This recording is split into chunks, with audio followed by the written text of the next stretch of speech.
नहीं रे विश्राम। पथिक चल ठीक नहीं रे विश्राम, पथिक चल ठीक नहीं रे विश्राम। ओ जिसने साहस ना छोड़ा वो, जिसने साहस ना छोड़ा वो जीत गया रे संग्राम। पथिक चल ठीक नहीं रे विश्राम, पथिक चल ठीक नहीं रे विश्राम। जिसने साहस ना छोड़ा वो जिसने साहस ना छोड़ा वो, और जीत गया रे संग्राम। पथिक चल ठीक नहीं रे विश्राम। पथिक चल ठीक नहीं रे विश्राम। जीवन है बस चलते रहना, रुक जाने को मृत्यु कहना। ओ जीवन है बस चलते रहना, रुक जाने को मृत्यु कहना। बड़े सफर में दुख भी सहना, ओ बड़े सफर में दुख भी सहना। बहुत दूर है रे राम पथिक चल ठीक नहीं रे विश्राम। पथिक चल ठीक नहीं रे विश्राम। जिसने साहस ना छोड़ा वो जिसने साहस ना छोड़ा वो, वो जीत गया रे संग्राम। पथिक चल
हरिओम जी, हरिओम।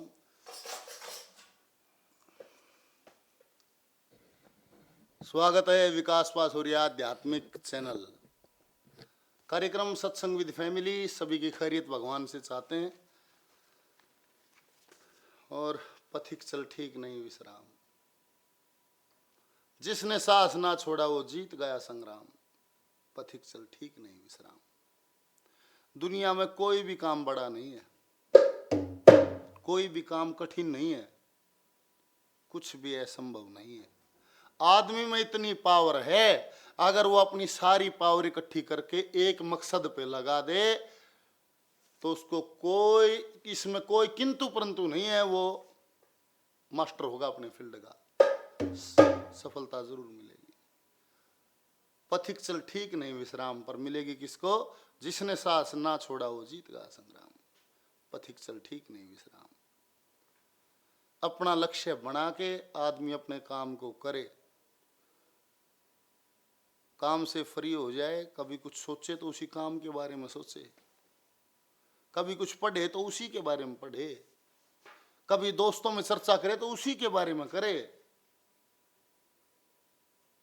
ईश्वर से मांगे तो वही चीज मांगे, पेड़ पौधों से, हवा पानी से, कण कण से फकीर बन के झोली फैला के वही चीज मांगे, वो आपको कुदरत बख्श देगी, वो आपको मिल जाएगी, उसी के रास्ते बन जाएंगे।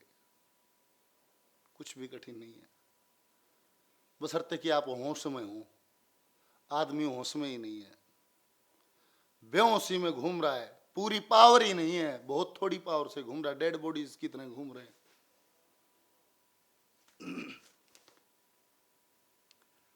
कितने उदाहरण हैं जिन्होंने असंभव को संभव बना दिया है। यही है वो आदमी।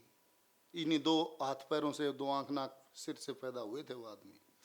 बोला जी मेरा तो बोला 70 नंबर आए, और बोला उसका 90 नंबर आए। क्या था? बोला वो 9 घंटे पढ़े आ रहा था। बोला तू? बोला मैं 7 घंटे पढ़े आ रहा था। इतनी तो बात है। उसने मेहनत ज्यादा करी, उसने 9 घंटे मेहनत करी, 90 नंबर ले लिए हैं। उसने 7 घंटे करी, उसको 70 नंबर आ गए। कुछ है तो नहीं, कोई बात भी तो हो जीवन को समझने में। पर पावर जो लगी रहती है वो अननेसेसरी कामों में लगी रहती है, उनकी आवश्यकता नहीं है। जीवन में वो कभी काम नहीं आएंगे। जहां ऊर्जा लगा रखी है वो कभी काम नहीं आने वाली चीजें हैं। पूरा है ईश्वर। सारी पावर ने ईश्वर की तरफ लगा दो, जिस तरीके से लगा सकते हो। जैसे आपका आप जहां हो, आप वहीं, आपको आपके लिए इस मेले में वही व्यवस्था है। हथियार उतने ही हैं, उन्हीं हथियारों से लड़ना है। इसमें कंपटीशन नहीं है कि भाई वो न्यू कर रहा है तो न्यू हो जा, मैं न्यू हो जाऊं तो न्यू हो जाए। ना, ये बहाने हैं मन के। मन बहका लेगा, न्यू कोन्या, न्यू कोन्या, न्यू कोन्या। मन हैवी जब तक है तब तक ये बहाने आते ही रहेंगे।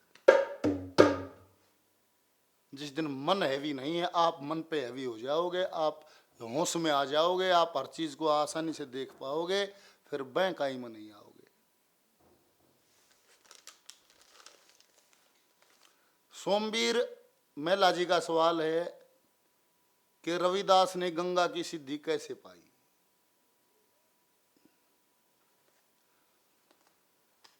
इस भारतीय इतिहास में संतों की बहुत बड़ी कतार है। बहुत संत हुए हैं इस धरती पे। उन्हीं अग्रणी संतों में से एक संत हुए संत रविदास जी। अरे साधु संत महात्मा योगी राजी अनुराग के मां, राजी अनुराग के मां। धन माया मर मस्त रहे कोई राजी सर्व त्याग के मां, कोई राजी सर्व त्याग के मां। जो वस्तु तेरे भाग के मारे, जो वस्तु तेरे भाग के मां। अरे जो वस्तु तेरे भाग के मावा, लाखा में भी कल मिल जा, आज नहीं तो कल मिल जाए। मानव शुभ कर्म कर्या कर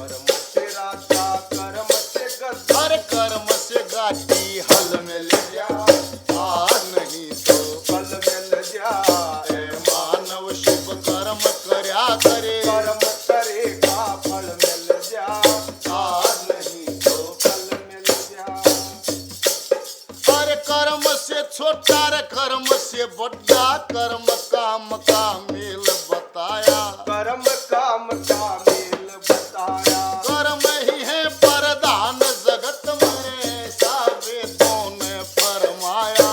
ऐसा वेदों में फरमाया। और कर्म से मानस नीच को आया, कर्म से मानस नीच सुहाया। कर्म से मानस नीच को आया, रे कर्म से बुद्धि फल बल मिल जा, आज नहीं तो कल मिल जा।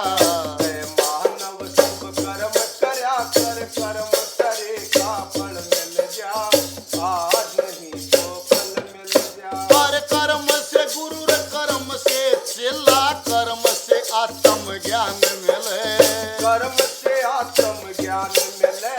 कर्मों के अनुसार जगत में पिता और संतान मिले। पिता और संतान मिले। रामानंद भगवान मिले रे, रामानंद भगवान मिले। रामानंद भगवान मिले। जैसे दूध बीच में मैं जल मिल जा, आज नहीं तो कल मिल जा। मानव शुभ कर्म करया करे, कर्म करे का फल मिल जा, अरे आज नहीं तो कल मिल जा। हरिओम। ऐ मानो शुभ कर्म करया कर, कर्म करे का फल मिल जा, आज नहीं तो कल मिल जा। ओ सजा कुछ दिन का ये बाजार, हो सजा कुछ दिन का ये बाजार।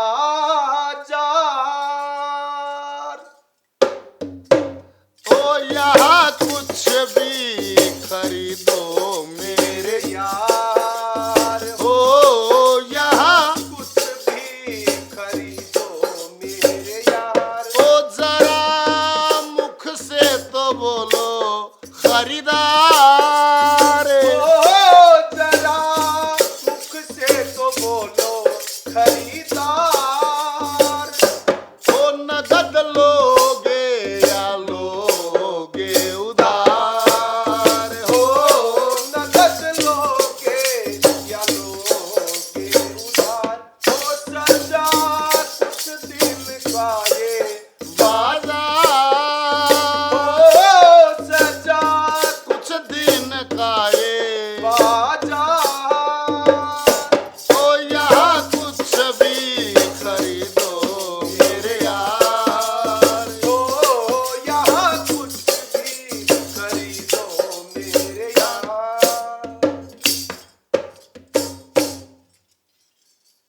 ऐ मानो शुभ कर्म करे, अगर कर्म करे का फल मिल जाए, फिर आज नहीं तो कल मिल जाए। सजा कुछ दिन का है बाजार, यहाँ कुछ भी खरीदो मेरे यार। जरा मुख से तो बोलो खरीदार, नगद लोगे कि लोगे उधार। तो हिंदुस्तान के जो अग्रणी संत हुए हैं, उन्हीं संतों में एक नाम आता है संत रविदास जी का। और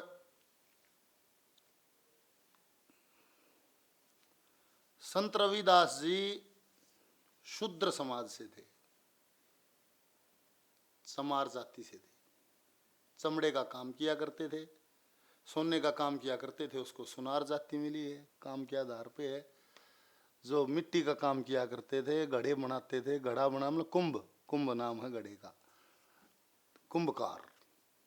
जो मिट्टी से के बर्तन बनाते थे, मिट्टी का काम करते थे वो कुम्हार, सोने का करते थे वो सुनार, चमड़े का काम करते थे वो चमार, लोहे का काम करते थे वो लोहार। तो मतलब कि ये जातियां समाज, शूद्र समाज में से उनका संबंध था। चमार जाति थी, चमड़े का काम किया करते थे। और जो इब्बा जकर था नहीं,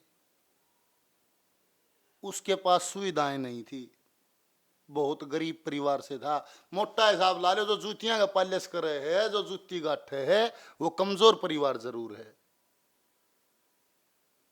वो चमड़े का काम किया कर, कमजोर, आर्थिक स्थिति कमजोर थी। और आज तो बहुत फर्क आ गया रहन सहन में बहुत अंतर हो गया। उस समय पे छुआछात ज्यादा थी। ये कहते हैं बड़ा विचित्र सा उन्होंने खेल किया है। उनकी भक्ति को, उन्होंने अपने तप को, अपने भजन को सब समाज के सामने प्रत्यक्ष रूप से दिखाया है, डंके की चोट पे दिखाया है। ये नहीं है कि कोई झूठा किसी का ऐसा नाम नहीं है। रविदास जी ने स्पष्ट समाज के सामने क्लियर अपने तप को दिखाया है।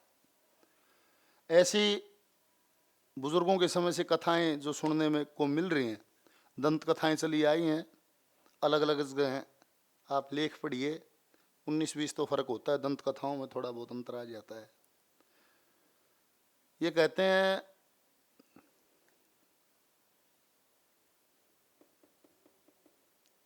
कोई मेला वेला लगा हुआ था, बहुत देश गंगा स्नान के लिए वहां जत्थे के जत्थे भीड़ की भीड़ जा रही थी। तो कोई पास के ही नगर से कोई पैदल के चलने थे, पैदल पैदल लोग जा रहे थे। तो कोई जूते का काम कराने के लिए उनके पास, जूती अपनी ठीक कराने के लिए चलते चलते को जूती में दिक्कत होगी, तो किसी ने बताया वह रविदास है, वो चमड़िया काम करता है, जूतियों की रिपेयरिंग करता है, जो भी है उसको बता दिया। वो वहां पहुंच गया। उसने कहा जी मैं परेशान हूं, पैदल का चलना था, ये जूती मेरे को तंग कर रही है। और वह जूती बोले जी हाँ मैं ठीक कर दूंगा इसको। तो रविदास जी ने उस जूती को ठीक कर दिया। वो कुछ ऊंचे सवर्ण समाज से लोग थे। तो बताया कि जब वो जूती ठीक की तो फिर रविदास जी ने पूछ लिया कि जी महानुभाव में एक सवाल है मेरा, आप सुबह से मैं देख रहा हूँ बहुत सारी भीड़ लोग जा रहे हैं, आपका भी पूरा जत्था है, आप भी सभी जा रहे हो, कहाँ जा रहे हो, क्या तैयारी है? तो उन्होंने कहा कि भाई हम गंगा स्नान के लिए जाएंगे, वहां कुछ दान पुण्य करके आएंगे, कुछ गंगा माँ को भेंट चढ़ाएंगे। रविदास जी ने कहा भाई मैं भी गंगा जी का बड़ा भक्त हूँ, और मेरी स्थिति ऐसी भी नहीं है कि मैं तो, आप लोग तो संपन्न हो, घूम के आओगे जाओगे देखोगे, मेरी तो ऐसी स्थिति भी नहीं है। पर मेरा भाव है, अगर आप मेरी विनती स्वीकार करें। हाँ बोला जी बोलो, कि मेरी कुछ भेंट आप गंगा माई को दे देना मेरी तरफ से। हाँ बोला भाई क्या देना है बताओ। तो कहते हैं कि एक दमड़ी अन्ना, 2 अन्ना, जो भी उस टाइम की मुद्रा थी, ये दमड़ी पाई जो भी था, एक दमड़ी सबसे छोटी इकाई है शायद, एक दमड़ी रविदास जी ने दी कि गंगा माँ को मेरी ये भेंट दे देना। ये कहते हैं वो पाई लेके चले गए, वो जो था शोरी दमड़ी लेके वो चले गए। बहुत भारी मेला लगा है, बड़ी धूमधाम है, रंगसाव बहुत है, गंगा माँ के जयकारे लग रहे हैं, शंकर भगवान के जयकारे लग रहे हैं। सभी ने खुशी खुशी स्नान किया, स्नान करके वापस चले, सभी ने अपनी अपनी भेंट चढ़ाई, और रविदास की ना चढ़ाई। बोले भाई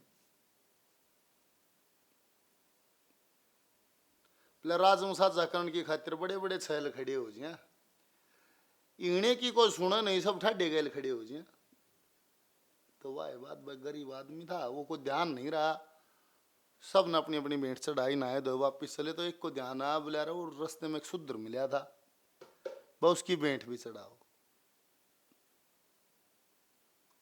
कहते हैं जब वो दमड़ी जब गंगा माँ में भेंट की, तो उस भेंट को लेने के लिए गंगा माँ स्वयं आई है, कि रविदास की भेंट है, ये मेरे भक्त की भेंट है। उसको लेने के लिए गंगा माँ खुद आई है। आज भी रुपया बगाओ है, गंगा में रुपया बगा दिया, 2 का बगा दिया, गिलट का 5 का बगा दिया, आज भी बगाओ, वो ही प्रथा है ये। उसकी दमड़ी की भेंट लेने के लिए गंगा माँ खुद आई, और बदले में कहते हैं कि मेरे भक्त को मेरा उपहार देना, और उससे कहना कि गंगा माँ ने तेरी भेंट स्वीकार की है, वो मेरा भक्त है, उसके लिए उपहार देना, और एक कंगन भेंट में दे दिया कि वापिस ना मेरे भक्त को दे देना। अब ये तो प्रत्यक्ष हुआ है जिन लोगों के सामने, हो तो आश्चर्यचकित हैं। अकबर कितना कितना खर्चा कर रहे लोग, किसी की भेंट लेने गंगा नहीं आई। और वो शुद्र है, चमड़े का काम करता है, छोटी जाती है, उसने एक पाई भेजी, एक दमड़ी भेजी है, और उसकी दमड़ी की औकात भी क्या है, इतना खर्चा करने लग रहे लोग, उसकी दमड़ी लेने के लिए खुद गंगा माँ आई। फिर जगह चल गया भाई, क्या करें भाई, क्या करें भाई, इस कंगन का क्या करें। कोई नहीं कह भाई, उसने दे दो, रविदास ने उल्टा, कोई नहीं कह रहा, छोड़ दो ना तुम, इसने कर लियो ना, छौंक लियो ना नगद, इसने कर लियो ना। एक ने बोला भाई कुछ भी ना हो, तुम एक काम कर लो कि इसने अपने राजा को दे दो जाकर, और बदले में जो है नाम में लगाओ, बांट लियो। इस बात को सिरे चढ़ा दिया।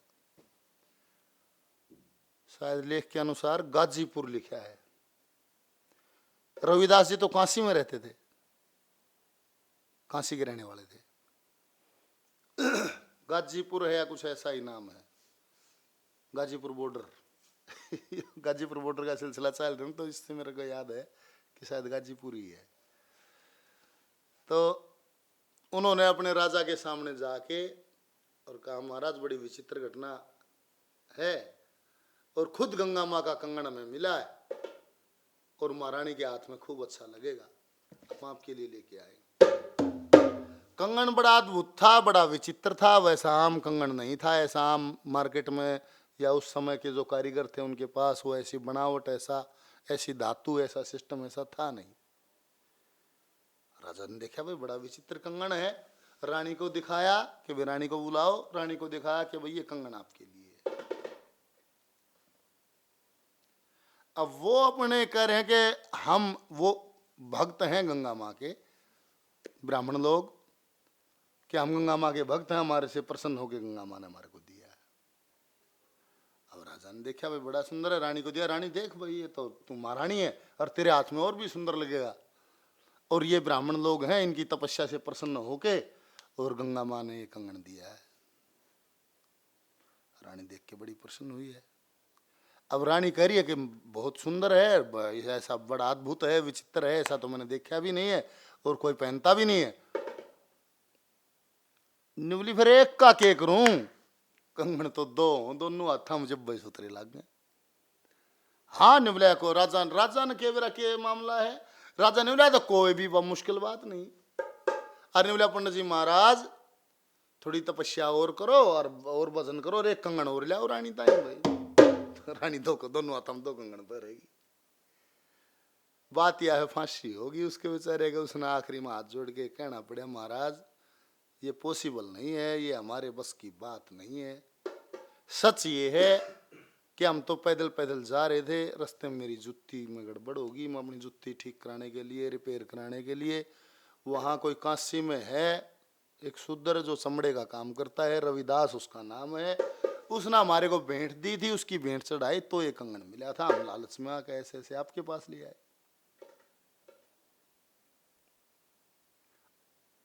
अब वो गाजीपुर का राजा चलता है, साथ में रानी चलती है, पूरा लश्कर चलता है। रविदास की कुटिया पे महाराज खड़े हैं, महारानी खड़ी है, पूरा लश्कर खड़ा है। रविदास आश्चर्यचकित है, ये क्या नजारा है। हाथ जोड़ के रविदास जी का कि महाराज मेरे से कोई खोट हुआ है, कोई मेरी गलती हुई है, जो इतना लश्कर आया है तो उसके लिए माफी चाहता हूं, मैं समझ नहीं पाया। बोला जी हम आपके दर्शन करने आए। अब आश्चर्य में है रविदास